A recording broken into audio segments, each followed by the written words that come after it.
땅에 불러주셨사오니 감사합니다. 하나님 말씀이 들리는 성도 되게 하옵시고 인간적인 모임이 아니라 성령께서 가라사대 모임이 되게 하여 주옵소서. 이들의 마음을 성령께서 움직여 주시옵시고 이들의 귀를 성령께서 열어 주시어서 그래서 승리하는 믿음이 있어 믿음이 자라 승리하는 성도들 되게 하여 주옵소서. 모든 영광 하나님께 돌립니다. 예수님의 이름으로 기도드리옵나이다. 아멘. 로마서는 로마에 있는 교회 성도들에게 그리스도의 구원의 진리를 자세히 가르쳐주기 위해서 쓴 서신이 로마서입니다. 그리스도의 교회 구원의 기본 교리를 가르치기 위해서 로마를 썼습니다. 그래서 로마서는 예수님께서 십자가에 돌아가신 그 의미가 무엇인가를 설명해요. 그래서 로마서에서는 우리가 예수 그리스도를 통해서 믿음으로 의롭다함을 받는다. 용서를 받는다. 그런데 용서받은 사람, 구원받은 사람, 의롭다함을 받은 사람들은 또 삶에서 어떤 삶을 살아야 되는가를 가르쳐준 것이 로마서다. 그런 얘기입니다. 로마서에서 가장 핵심적인 내용은 로마서 1장 17절인데 한번 보겠습니다. 시작. 복음에는 하나님의 의가 나타나서 믿음으로 믿음에 이르게 하나니 기록된 바 오직 의인은 믿음으로 말미암아 살리라 함과 같으니라. 복음에는 하나님의 의가 나타나서, 이 말은 무슨 말이냐, 여기 복음에는 예수 그리스도는 그런 뜻입니다. 그러니까 예수 그리스도는 하나님의 의가 나타난다. 무슨 말인가, 말이 안 되는 것 같은데 이게 무슨 말이냐, 이 뜻입니다. 우리가 믿음으로 예수 그리스도가 나오잖아요. 예수 그리스도 나오면 하나님께서 믿음으로 예수 그리스도께 나와서 믿는 자, 예수 그리스도를 믿는 자에게 하나님의 의를 그런 자에게 선물로 주신다는 뜻입니다. 그러니까 내가 의로운 사람 된 것은 내가 선을 행해서 의로운 사람 되는 것이 아니라 내가 의는 내게 오는 의는 내가 만들어내는 의가 아니라 예수 그리스도 십자가 은혜를 믿는 사람에게 하나님께서 주시는 의라는 거예요. 그러니까 의는 내가 의인 된 것, 노력해서 의인 된 것이 아니라 하나님께서 주시는 받는 의라는 거예요. 받는, 주어지는 의. 이것이 복음에는 하나님의 의가 나타나서 라는 뜻입니다. 나타나서 믿음으로 믿음에 이르게 하나니, 이 말은 믿음으로 의롭다함을 받은, 구원받은 우리들은 어떻게 되느냐, 믿음으로 믿음에 이르게 하나, 이 말은 믿음이 자라야 된다는 거예요. 믿음으로 구원받았으니까 믿음이 자라야 되고, 또 자라게 기록된 바 오직 의인은 예수 그리스도를 믿음으로 선물로 의롭다함을, 하나님의 선물로 의롭다함 받고 구원받은 의인은, 이거 그 뜻입니다. 의인은 믿음으로 말미암아 살리람과 같으니라. 이 말은 무슨 말이냐면 믿음으로 구원받지만 믿음으로 살아가야 된다는 뜻이에요. 믿음을 가지고 살아가야 된다. 여러분, 학자는 학으로 삽니다. 농민은 농사로 삽니다. 기술자는 기술로 삽니다. 상인은 장사하는 걸로 삽니다. 다 자기 것을 가지고 삽니다, 세상은. 그러나 성도는 믿음을 가지고 믿음으로 살아야 된다는 얘기입니다. 그러니까 세상은 다 세상 것으로 살지만 우리는 그걸로 살면 안 된다는 거예요. 우리는 오직 믿음을 가지고 살아야 된다는 말이, 오직 의인은 믿음을 알며 살리람과 같으니라, 그 말입니다. 여러분, 다니엘과 세 친구들 아시죠? 풀무불에 떨어져도 이들은 오직 믿음을 가지고 믿음으로 살았습니다. 사자굴에 떨어져도 오직 믿음을 가지고 믿음으로 살았습니다. 여러분, 사도 바울 그렇게 복음을 전하다 핍박과 고난이 닥친다 할지라도 사도 바울은 오직 믿음을 가지고 믿음으로 살았습니다. 우리는 모두가 다 믿음을 가지고 믿음으로 사는 사람들입니다. 그래서 우리 믿음을 가지고 사는 걸 설명하기 위해서 히브리서 11장에는 어떤 환난 가운데서도 믿음으로 살다가, 오직 믿음으로 살다가 승리해서 천국 간 위대한 인물들이, 신앙 승리자들이 쭉 나열되고 있습니다. 왜 그렇게 나열된지 아세요? 너희들도 믿음으로 살아라는 얘기입니다. 너희들도 오직 믿음을 가지고 살아라는 얘기예요. 그런데 오늘날 성도들이 왜? 이렇게 믿음으로 살아야 된다는 걸 알면서도, 성경을 통해서 그렇게 듣고 알면서도 왜 성도들이 믿음으로 안 살고 세상 것을 붙잡고 세상 것을 가지고 살려고 할까요? 특히 더 충격적인 것은 성도들이 세상 것을 붙잡으려고 믿음을 버리고 세상 것을 붙잡는 성도들이 있는 거예요. 그건 정말 충격적인 거죠. 믿음을 버리면 안 되는데, 믿음이 있어야 구원을 받는데, 오직 믿음인데, 오직 믿음 갖고 살아야 되는데, 심지어 어떤 성도들은요, 믿음을 버리고 세상 것을 붙잡는 충격적인 성도들도 있어요. 왜 그럴까요? 왜 가장 핵심적인 믿음을 같이 버리고 세상 것을 붙잡아가요? 그것은요, 성도들이 세상 것, 보이는 것에서 감격과 즐거움을 찾으려고 하기 때문에 그래요. 하나님에게서, 하나님의 은혜에게서 기쁨과 감격을 찾아야 되는데, 그러지 않냐고 보이는 세상 것에서, 육적인 것에서 감격과 즐거움을 찾으려고 하니까 하나님께서 주시는 구원의 은혜, 하나님께서 주시는 놀라운 의롭다 하는 그런 은혜를 버리고, 이런 믿음을 버리고 세상 것을 붙잡는다는 거예요. 여러분, 오직 믿음을 가지고 살기를 축원합니다. 믿음을 가지고 살아요. 근데 오늘은 좀 특이한 내용이고 좀 색다른 내용인데, 어떤 내용이냐? 오늘은 우리가 믿음 가지고 승리하는 삶을 살기 위해서는 뭐 해야 되느냐? 바로 나 자신이 누군가를 알아야 된다는 뜻입니다. 오늘 본문의 내용은 나 자신이 어떤 존재인을 알아야 우리가 신앙 감격을 가지고 믿음을 안 버리고 감격을 가지고 신앙생활을 승리하며 살 수 있다라는 것입니다. 그래서 로마서 1장, 2장, 3장은 내가 어떤 존재인지를 가르쳐주고 있습니다. 즉, 네가 얼마만큼 이런 엄청난 어떤 죄를 짓고 있는가를 가르쳐주는 겁니다. 사람이 어떤 죄를 짓고 있는가를 가르쳐준 내용이 1장, 2장, 3장이라는 내용입니다. 특히 1장 내용은 어떤 내용이냐? 이방인들이 어떤 죄를 짓고 있나를 가르쳐주고 있습니다. 이방인들이. 이 말은 무슨 말이냐? 우리들이 예수님 믿기 전에 어떤 죄를 지었는가를 통해서, 어떤 죄를 통해서 우리 너 자신 알아라. 이 당시 로마 교회는 약 80%가 이방인이었다고 그렇게 보고 있습니다. 그래서 이방인의 죄를 먼저 지적해주고 가르쳐주고 있습니다. 그럼 오늘은 2장이죠. 2장은 어떤 내용이냐? 특히 오늘 본문은 유대인의 죄를 지적하는 내용입니다. 1장에서는 이방인의 죄를 지적하고 2장에서는 유대인의 죄를 지적하고 있어요. 왜 그러느냐? 1장에서 이방인의 죄를 지적하자, 그러자 그 로마 교회에 섞여 있던 유대인들이 그래 맞다, 우리는 저 이방인들보다 그래도 낫지, 우리는 어렸을 때부터 하나님 믿고 어렸을 때부터 회당도 잘 다녔지, 그러니까 저런 이방인들은 개처럼 살았지만 우리는 그래도 수준 높은 거룩을 유지하며 살았지 하고 이상한 자부심을 갖게 되었어요. 그래서 바울 사도가 2장에서 하는 얘기가 아니다는 거예요. 너희들 네가 잘나고 똑똑했다고 생각하느냐? 그렇다면 너희들은 너희 자신을 모르는 사람이라는 거예요. 그래서 유대인이 범하는 죄가 어떤 죄인가를 심각하게 지적해주고 있는 거예요. 2장 전체가 유대인이 너희들은 죄 안 짓고 사는 줄 아냐? 너희들은 이런 죄를 짓고 있다 하면서 유대인의 죄를 지적해주고 있는 거예요. 왜? 너 자신을 알으라는 거예요.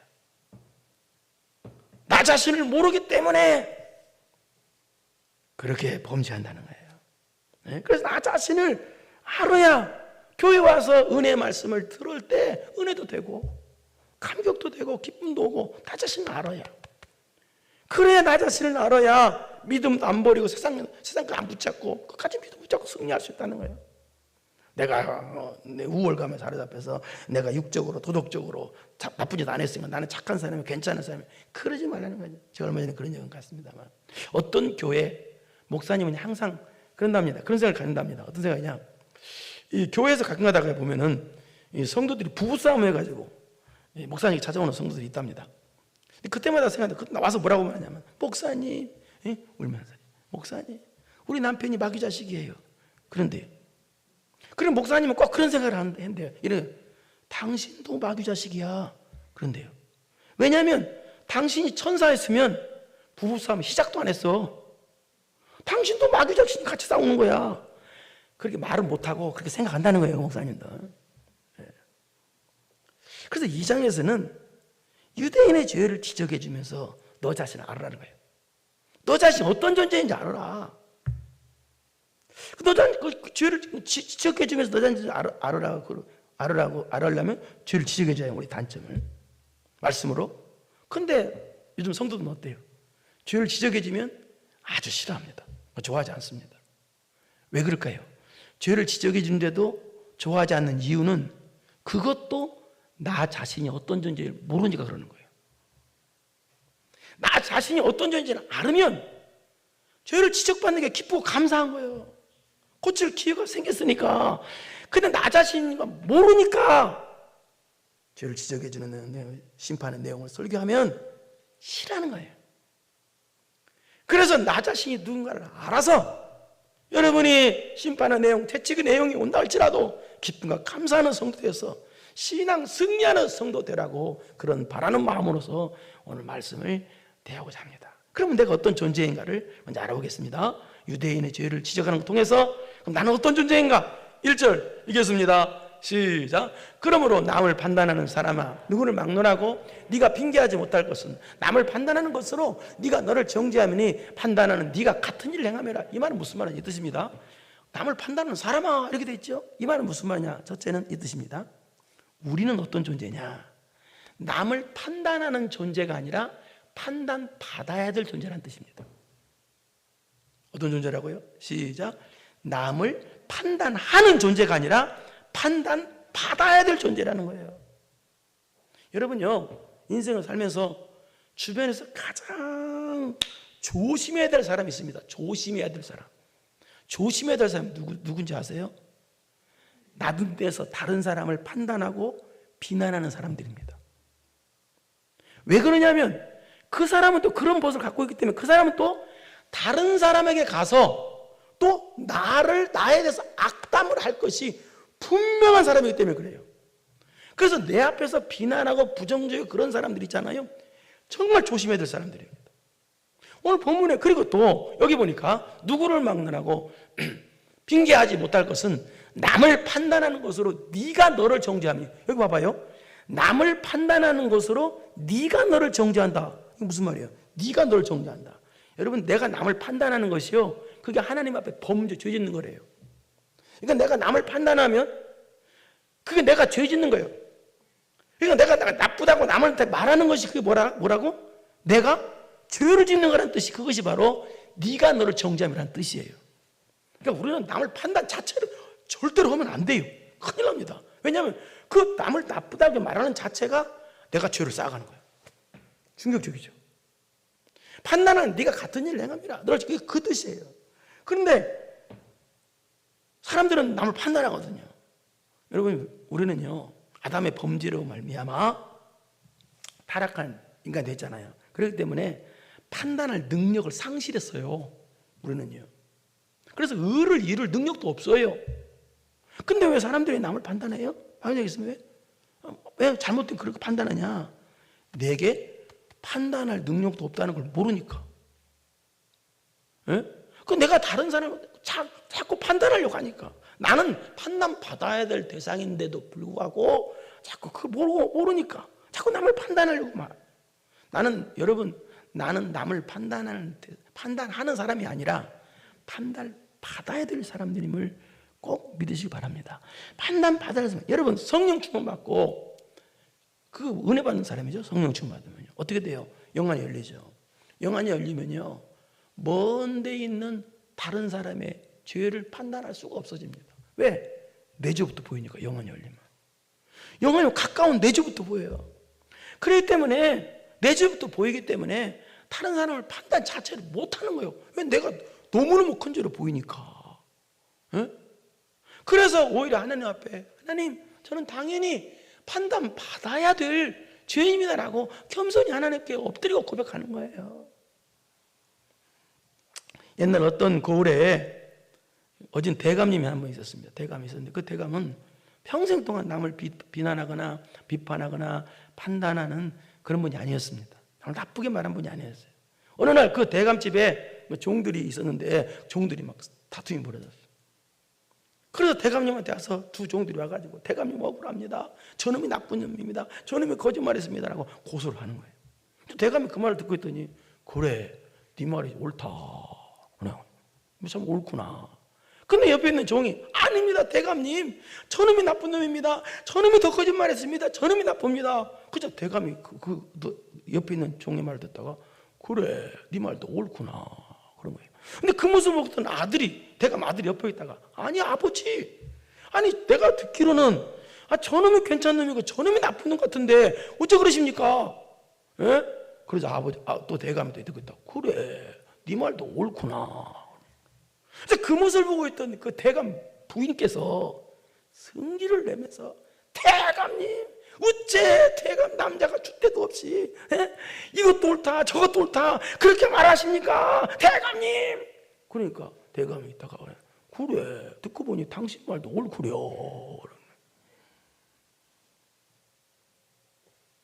이후에 어떤 일이 벌어졌냐, 저 우리 대감님은 다른 사람을 절대 나쁘게 말하지 않으시는 분이시구나. 그걸 발견하고 이 종들이 서로 화해가 됐다는 거예요. 그래서 그 고을에서 가장 존경받는 대감이 됐다는 거예요. 우리 2절을 보겠습니다. 2절 시작. 이런 일을 행하는 자에게 하나님의 심판이 진리대로 된 줄 우리가 아느니라. 이런 일을 행하는 뭐예요? 남을 판단하는 사람, 나쁘게 이런 사람은 하나님 말씀대로 심판이 있는 사람입니다. 심판받는다는 거예요. 이런 사람은요 큰일 나는 거죠. 그러니까 하나님 말씀대로 진리대로 심판받는다. 이 말은 무슨 말이야? 또 예수님만이 우리를 판단한다는 거예요. 하나님 말씀만이 판단하는 거예요. 그러니까 우리는 판단을 받아야 하는데 뭘로 받아? 말씀으로 받는 거예요. 말씀으로. 물론 우리가 세상을 살다 보면은 세상적인 판단, 육적인 판단을 할 때가 굉장히 많습니다. 판단을 많이 하며 살아야 됩니다. 목사도 교회에서 성도들을 많이 판단합니다. 판단해야 될 경우는 경찰도 또 판단해야 되잖아요. 시시비를 가리려면 판사도 판단을 합니다. 여기서 말하는 판단은 이런 살아가면서 필요한 판단은 그 판단을 말하는 게 아닙니다. 본문에서 판단하지 말는 판단은 내가 신앙의 우월감에 사로잡혀가지고 남을 비난하고 남을 나쁘게 말하고 남을 정죄하는 그런 판단을 말합니다. 그러니까 이런 판단입니다. 그러니까 내가 우월감에 사로잡혀서 다른 사람 겉모습만 보고 판단하는 거예요. 그리고 어떤 판단이, 예를 들어서 나한테 잘해주면 의인이고 나한테 못해주면 악인으로 판단해버리는 거 있잖아요. 그렇게 잘못된 판단하는 사람은 하나님의 심판감이라는 뜻이에요. 그 다음 절 3절 이런 일을 행하는 자를 판단하고도 같은 일을 행하는 사람아 네가 하나님의 심판을 피하죠. 또 심판에 대해서 나와요. 이 말은 무슨 말이냐, 이런 뜻입니다. 내가 다른 사람 잘못했다고 판단을 했어. 그런데 내가 판단을 했는데 내가 다른 사람 잘못했다고 판단한 그대가 나도 똑같은 죄를 범하고 있어. 그래서 심판하는 거야. 이게 무슨 말이냐, 다른 사람은 거짓말해. 아무개는 거짓말해. 거짓말하는 사람 나쁜 사람이야. 그렇게 말하면서 말하는 나도 거짓말하고 있어. 그걸 말하는 거야. 이런 사람은 진리에 어긋난 사람이고 이런 사람은 하나님 심판하는 거예요. 그러니까 이건 무슨 말이에요? 이 세상에서 다른 사람을 나쁘게 말하는 판단할 사람은 아무도 없다는 뜻이에요. 이 세상에서 우리 그럴 자격도 없다는 거예요. 그런데 왜 사람들이 남을 자꾸 판단해요? 내가 판단받아야 할, 내가 먼저 판단받을 존재를 모르니까, 내가 판단받을 죄인을 모르니까 자꾸 나는 저 사람보다 괜찮지, 나는 이방인보다 거룩하고 깨끗한 삶을 살았어, 자꾸 신앙의 우월감에 사로잡히는 거예요. 내가 말씀으로 판단받을 존재를 모르니까. 그래서 남을 자꾸 더 판단해요. 여러분은 신앙적으로 가장 안 좋은 게 뭔지 아세요? 신앙의 우월감, 영적인 우월감에 사로잡히는 거예요. 바리새인들이 우월감에 사로잡히는 게 어때요?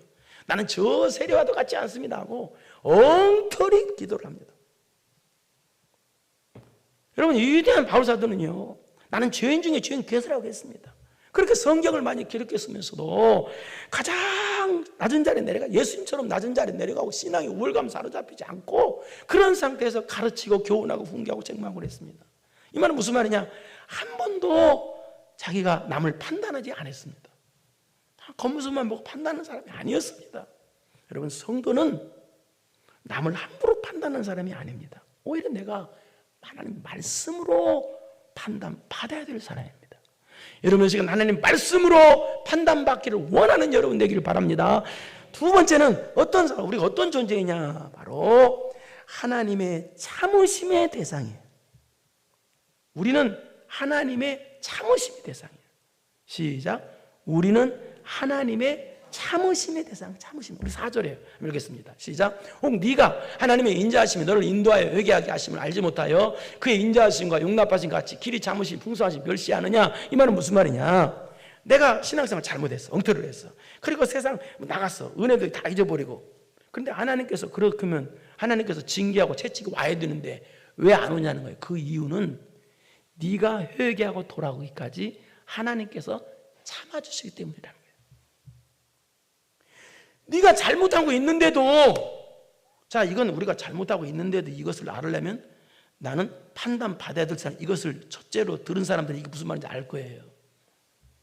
내가 잘못하고 있는데도 하나님의 채찍이 안 나타나는 것은 하나님께서 나를 사랑하셔서 내가 하나님께 돌아오기까지 기다리신다는 거예요. 하나님께서 참아주시기 때문에 괜찮은 거라는 거예요. 그런지도 모르고 나는 신앙생활 잘해서 나는 괜찮아. 내가 이렇게 살만한 것은 내가 신앙생활 잘해서 그런 거야. 내가 괜찮은 거야.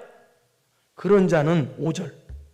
그렇게 잘못되게 생각하는 자는 5절. 시작. 다만 네 고집과 회개하지 아니한 마음을 따라 진노 날 곧 하나님의 의로우신 심판이 나타나는 그날에 이 말 진노를 네게 쌓는다. 이 말은 무슨 말이냐? 내가 이렇게 채찍이 안 나타나는지도 하나님 참고 계신지도 모르고 회개하지 않는 자는 그게 바로 하나님의 진노를 쌓는 거라는 거예요. 그러니까 죄 짓고 사는데도 하나님의 심판이 안 나타났어. 그럼 얼러리 괜찮네?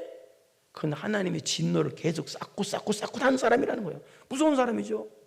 한 번만 맞을 거 두 배를 맞고, 세 배를 맞고, 네 배를 맞고, 5배를 맞을 사람이니까. 그래서 여러분, 내가 뭐 육적으로 괜찮게 사는 거, 그거 내가 신앙이 괜찮아서 괜찮게 생각하면 안 된다는 거예요. 하나님이 나를 향해서 참아주시기 때문에 지금 내가 괜찮다는 거예요.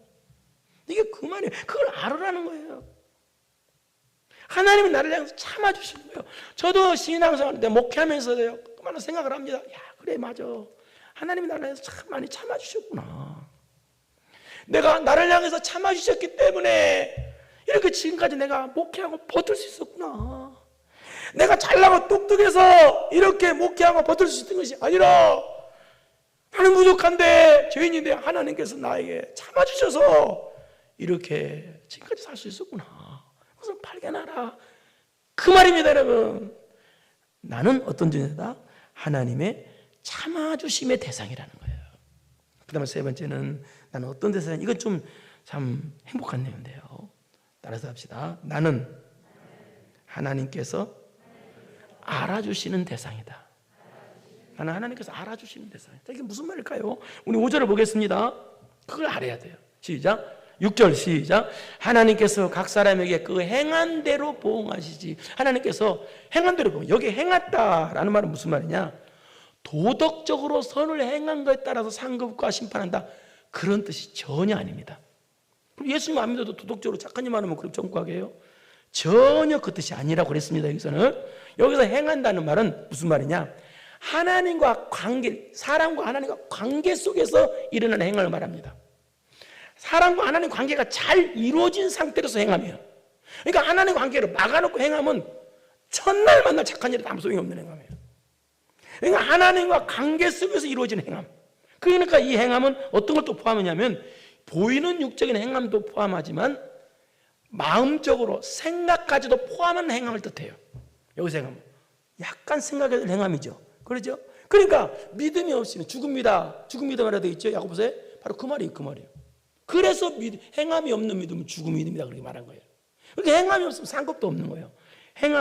여기 행함은 도덕적인 행함을 말하는 것이 아니라고 그랬어요. 물론 도덕적으로 행함을 해야 되겠지만 하나님과 관계 속에서 일어나는 행함을 뜻해요. 그러니까 생각까지도 포함한 행함. 그러니까 행한 대로 하나님 보응한다. 상급도 주고 심판 난다 뜻입니다. 7절 시작. 참고 선을 행하여 영광과 존귀와 썩지 않음을 구하는 자에게는 영생을 하시고. 이게 무슨 말이냐? 성도는 영광의 멸관을 향해서 끊임없이 달려가야 되는 자라 그 말이에요. 끝까지 믿음을 가지고 끝까지 예수님을 따라가는 자가 성도라는 거예요. 그런 자에게 영생이 주어진다는 뜻입니다. 8절 시작. 오직 진리를 따르지 아니하고 불의를 따르는 자에게는 진노와 분노로 하시니라. 계속 심판에 대해서 많이 나오죠. 이 말은 무슨 말이냐, 우리는 진리를 따라가야 되는데, 내가 손해가 나도 진리를 따라가야 되는데, 그러지 않고 육적인 이득을 따라 진리 다 버리고 끼리끼리 모여서 당을 짓고 이득을 따라 사는 자는 하나님의 심판이다, 그런 뜻입니다. 그 다음에 9절 10절 동시에 읽겠습니다. 9절 시작. 악을 행하는 각 사람의 영에는 환난과 공고가 있으리니 먼저는 유대인에게요 그리고 헬라인에게면 10절 선을 행하는 각 사람에게는 영광과 존귀와 평강이 있으니 먼저는 유대인에게요 그리고 헬라인에게. 이 말은 이 뜻입니다. 하나님의 말씀을 먼저 받았잖아요. 받았으면서 악을 행하는 자는 먼저 심판을 받고, 하나님의 말씀을 알고 순종하는 자는 먼저 복도 받고, 그런 뜻이에요. 어렵지만 그런 뜻입니다. 그런데 이제 지금 6절, 7절, 8절, 9절, 10절에서 그런데 하나님께서 우리를 행한 대로 심판하신다고 그랬죠. 보응하신다고 그랬어요. 상급도 주고 심판도 하시고 행한 대로. 그러면 무엇을 그 행한 대로인데 그 어떤 행동을 보시고 도대체 무엇을 보시고 심판하신다는 걸까? 그 행함의 핵심적을 이루는 건 뭘까? 11절입니다. 시작. 이는 하나님께서 외모로 사람을 취하지 아니하십니다. 이 말은 중심을 보시고 보응을 하신다는 뜻인데, 이 말은 그러니까 유대인이라고 해서 봐주는 것도 아니고 헬라인이라고 해서 안 봐주는 것도 아니고, 하나님은 누구를 편애를 하는 분도 아니고 또 편파적으로 심판하시는 분은 아니라는 뜻이에요. 하나님께서는 외모로 사람을 취하지 않으신다. 또 이 말은 또 무슨 말이냐, 이런 뜻입니다. 하나님은 우리의 중심을 보시고 보응하신다는 뜻이에요. 그럼 중심을 보신다라는 뜻은 무슨 말입니까? 어떤 의미가 있습니까? 여기서 왜 쭉 이런 말씀하시면서 여기 결론적으로 여기서 하나님께서는 외모로 사람을 취하지 않으신다 이 말을 딱 한 이유가 뭘까요? 사람은 외모를 보지요. 하나님 중심 보시기 때문에 하나님은 우리를 알아주시고 우리를 이해해 주신 분이라는 뜻이에요. 이게 무슨 말이냐면 설명하겠습니다. 사무엘상 16장 7절을 보겠습니다. 시작. 여호와께서 사무엘에게 이르시되 그의 용모와 키를 보지 말라. 내가 이미 그를 버렸노라. 내가 보는 것은 사람과 같지 아니하니 사람은 외모를 보거니와 나 여호와는 중심을 보시느니라 하시니라. 자, 소년 다윗의 식구들조차도 다윗의 외모만 보고 다윗을 무시하고 자기들 무리해서 제위시켰습니다. 외모만 보고.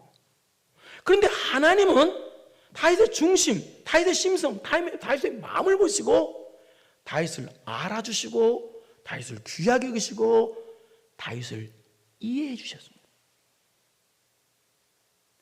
무슨 말입니까? 하나님은 중심을 보신다.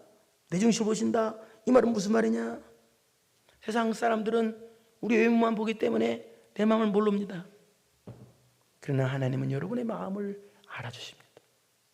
그렇기 때문에 여러분의 마음을 다 보시기 때문에 여러분을 알아주시고 세상 사람들이 다 오해를 해도 하나님은 여러분을 이해해 주신다는 그 말이에요. 여러분이 거짓인지 진실인지 하나님은 아시잖아요.